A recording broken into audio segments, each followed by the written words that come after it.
Sí, sí, gracias, Ah, perdón. tenías muteado. Me había silenciado. Es que en realidad no sé bien de qué voy a hablar, porque el proyecto habla de libertad de trabajo y derecho de dirección de la empresa, y después nos dicen que el Estado va a garantizar el ejercicio pacífico del derecho de huelga, que va a garantizar el derecho de los no huelguistas a acceder y a trabajar en los respectivos establecimientos. ¿Me oyen bien? Sí, sí, perfecto. Ah, perdón. Y el derecho de la dirección a la empresa a ingresar en las instalaciones libremente.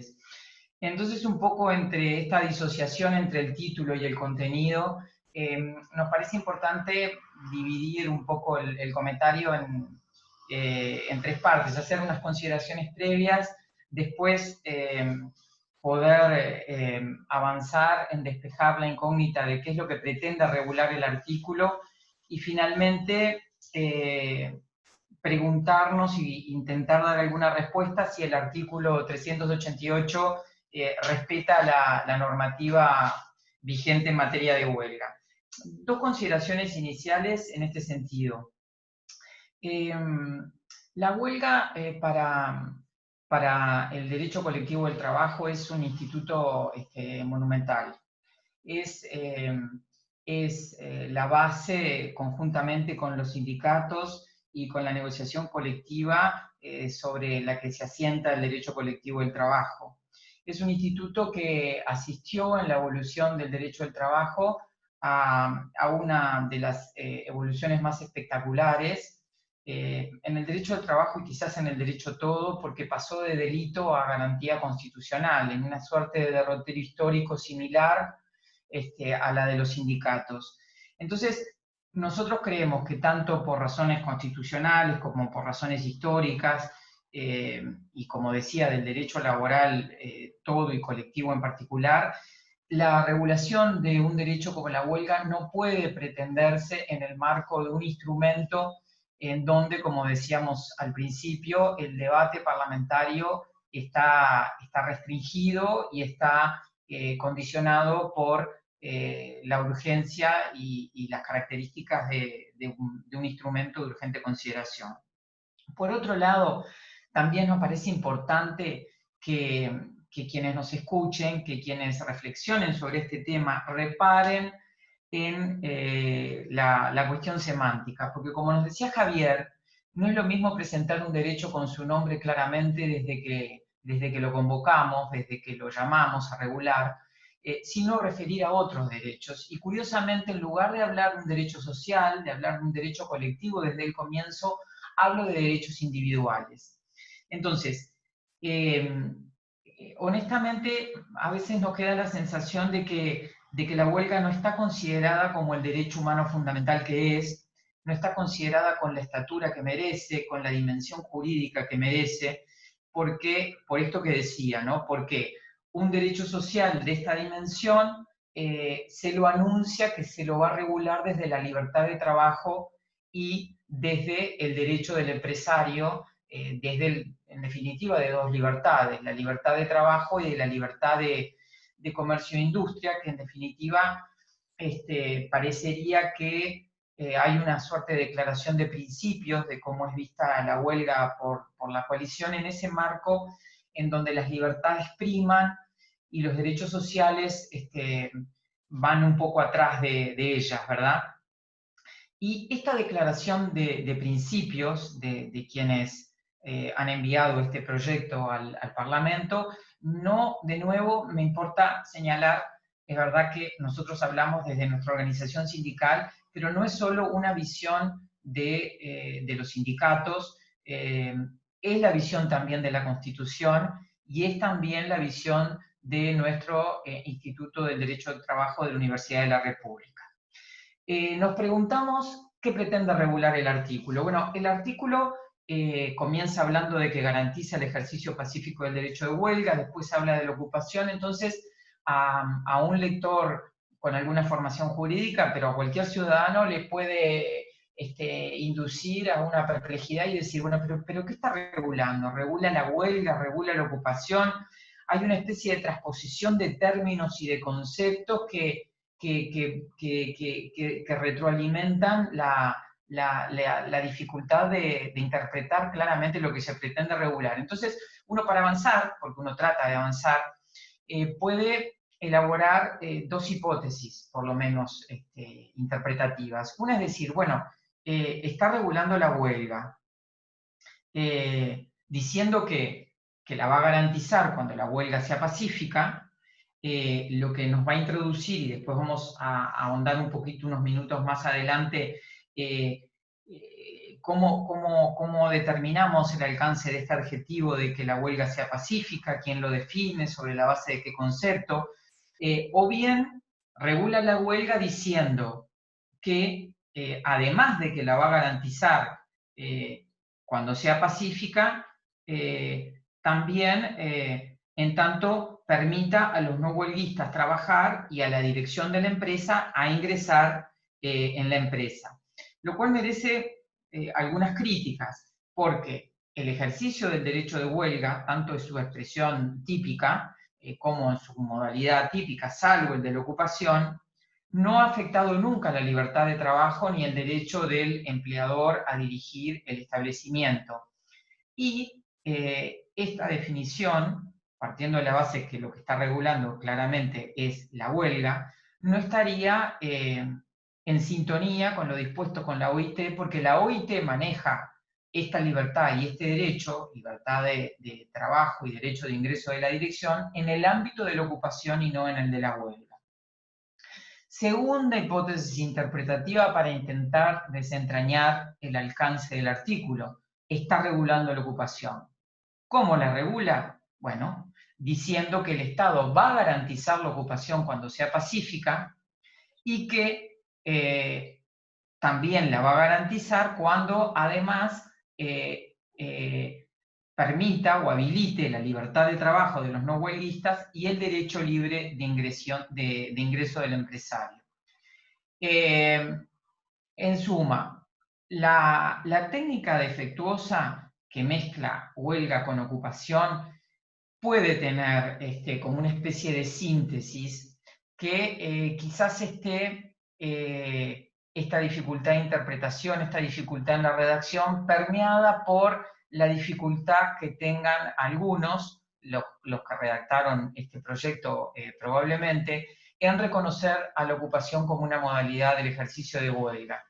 Y la síntesis podría ser la de que regula en forma encubierta la ocupación en línea con el pronunciamiento de la Organización Internacional del Trabajo. Pero ahora bien, nos planteamos otra pregunta, la tercera, la última, es el artículo 388 de la LUC, ¿no? La abreviación, ¿respeta la normativa actual en nuestro país sobre la huelga? Y nosotros decimos, bueno, cuando nosotros hablamos de la normativa en nuestro país sobre la huelga madre, vertebral, fundamental, pensamos en el artículo 57 de la Constitución de la República. Y para responder esta pregunta, como creo que no todos quizás lo recuerden, quiero señalar el contenido del artículo. Este artículo, que tiene su principio en la Constitución de 1934, ha recorrido un largo tramo de la historia de nuestro país. ¿Qué es lo que dice? Dice que la huelga es un derecho gremial y que sobre esta base se reglamentará su ejercicio y efectividad. Entonces nuestros maestros, la doctrina laboral, siempre ha establecido a grandes términos por lo menos tres grandes aportes del artículo. Primero, que declara la huelga, que no es lo mismo, vieron que ya lo habíamos planteado cuando hablábamos inicialmente del proyecto de ley de urgente consideración, la importancia de la palabra declarar.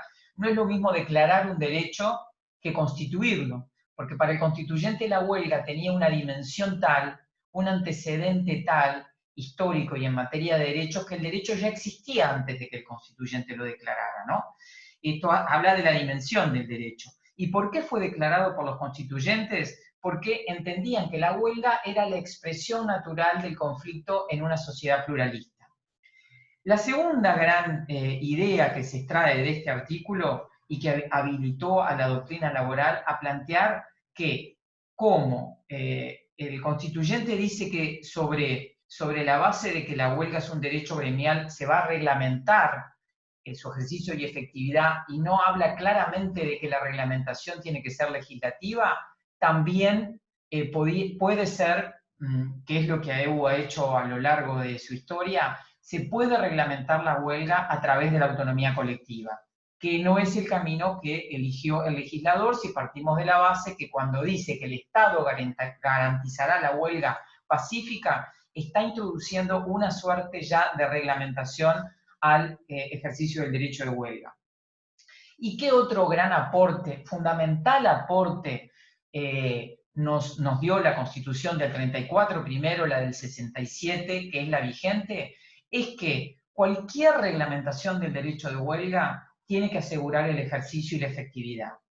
Entonces, ¿por qué era importante repasar lo que nos dice el artículo 57? Porque para contestar si el artículo de la LUC dialoga, plasma, respeta lo que el artículo 57 dice, era bueno repasar el contenido.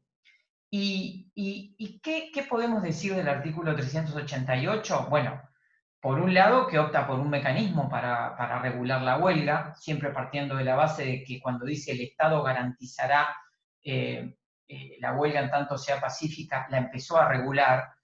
Pero nosotros nos preguntamos, pero tenemos un artículo de la dimensión de la Constitución que fue discutido en un marco de un debate parlamentario muy amplio que dice que declara la huelga como un derecho gremial y que sobre esa base se va a garantizar su ejercicio y efectividad. Y entonces, ¿cuál es el objetivo para que una ley en el marco de un instrumento de urgente consideración me diga que va a garantizar la huelga y que me la diga que la va a garantizar en forma pacífica? Bueno, es claramente innecesario, pero además nos introduce en una serie de dificultades no menores, porque cuando el legislador en urgente consideración me dice que me va a garantizar la huelga pacífica, nosotros tenemos que recordar a todos nuestros oyentes que la huelga pacífica se inserta en un panorama normativo en donde la huelga no está definida. Hay definiciones doctrinarias de la huelga, pero no hay una definición de derecho positivo de la huelga. Hay sí también caracteres en los cuales la doctrina se ha puesto de acuerdo qué es la huelga. Todos sabemos, me dirán, Gabriela, ¿para qué no vas a repetir lo que es la huelga? Bueno, sabemos lo que es la huelga. Sabemos que la huelga es la omisión, la reducción, la alteración, con voluntaria, colectiva, transitoria. Es muy importante la transitoriedad de la huelga, con fines de reivindicación y protesta, pero nunca entre los caracteres de la huelga, por más que la huelga es pacífica, se incluyó la nota de pacífica. Porque, además, si bien la huelga básicamente es pacífica, el concepto de pacífico que maneja el derecho del trabajo no es el concepto de pacífico que cualquier ciudadano puede entender en función del sentido natural y obvio. Entonces, hay un sentido natural y obvio de lo que es pacífico, que precisamente, ¿qué es pacífico? Pacífico es algo que es tranquilo, que es sosegado, que no provoca lucha, que no provoca discordias. Todo lo contrario del carácter de la huelga inherentemente pacífica. Entonces, no tenemos un concepto en el derecho positivo de que es pacífico, sí tenemos un concepto abonado históricamente por la doctrina del derecho del trabajo de que es pacífico. ¿Qué es pacífico para la huelga? Bueno, pacífico para la huelga no es incompatible con generar disturbios, no es compatible con el conflicto, no es compatible con la lucha, no es incompatible, perdón, con todo esto, ¿no? Con los disturbios. Entonces nosotros nos preguntamos, ¿el Estado va a garantizar la huelga cuando sea pacífica? ¿Y quién y cómo se va a determinar? ¿Y sobre base de qué conceptos? ¿Sobre el sentido natural y obvio de pacífica o sobre el sentido histórico que los laboralistas han defendido qué significa para la huelga el carácter de pacífico. Pero y además nos preguntamos, y respondemos luego, si es que podemos, nos preguntamos, ¿cuál es la necesidad de reglamentar la huelga diciendo que se va a garantizar que es pacífica cuando lo que tenía que hacer el legislador, y no en el marco de una urgente consideración, sino en el marco de un debate franco y amplio, determinar la efectividad de la huelga, la eficacia de la huelga? Pero, ¿por qué es importante la noción de efectividad? Porque la huelga no puede jamás reglamentarse de una forma que no sea compatible con la eficacia. Y la eficacia de la huelga está legitimada en cuanto a su potencialidad de producir daño. Un daño transitorio, un daño regulado por los sindicatos, pero un daño legitimado por el derecho.